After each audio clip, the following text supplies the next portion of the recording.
আসসালামু আলাইকুম। কি অবস্থা সবার? এই যে দেখতেছেন ঘড়ি, এই ঘড়িটা আমার কপিলের ছেলে গিফট করছে। হ্যাঁ, সে অনেকদিন থেকে নাকি দেখতেছে আমার হাত খালি। এখন আমি তারে বললাম, দেখ, আমার ঘড়ি ইউজ করার শখ নাই, অভ্যাস নাই, আমি ঘড়ি ইউজ করি না।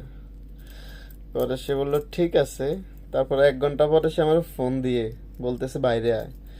আসার পরে সে আমার ঘড়িটা হাতে দিয়ে বলতেছে, ধর এটা হাতে দে। আমি হাতে দিতে গিয়ে দেখি এটা একটু বড়। তারপরে সে নিজে ছোট করে তারপর আমার ফরাই দিছে, দিয়ে কইতেছে ধর এটা ফুরবি সবসময়। কথা বুঝছেন? এখন সে খুশি হয়ে গিফট করছে। গিফটের জিনিস সুন্দর হোক অসুন্দর হোক, কম দামি হোক আর দামি হোক, গিফট গিফট, এই আর কি। তো এমনিতে কপিলের ছেলেটা আছে ভালো, খারাপ না। যখন মন ভালো থাকে তখন ভালো, এই আর কি। ঘরের কাজে আসলে কফিল ভালো হইলে ভালো, কফিল ভালো না হইলে ঘরের কাজে মজা নাই, এই আর কি অবস্থা। তো স্যালারি কম হইলেও আসলে আমার মতো অসল মানুষের জন্য এটাই বেস্ট, এটাই ভালো।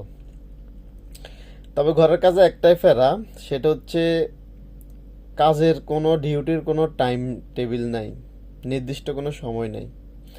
দেখা গেছে আপনি এখন শুইছেন, আপনার চোখ লেগে আসছে, এই সময় ফোন চলে আসছে, বা বিশেষ কারণ আপনার তখন মনে হবে এই বিদেশের মায়েরে বাপ, এখনই দেশে চলে যাইতেছি, এরকম মনে হয়।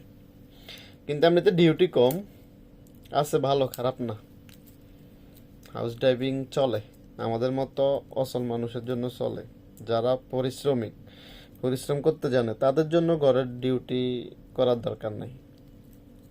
ঠিক আছে না? ধন্যবাদ।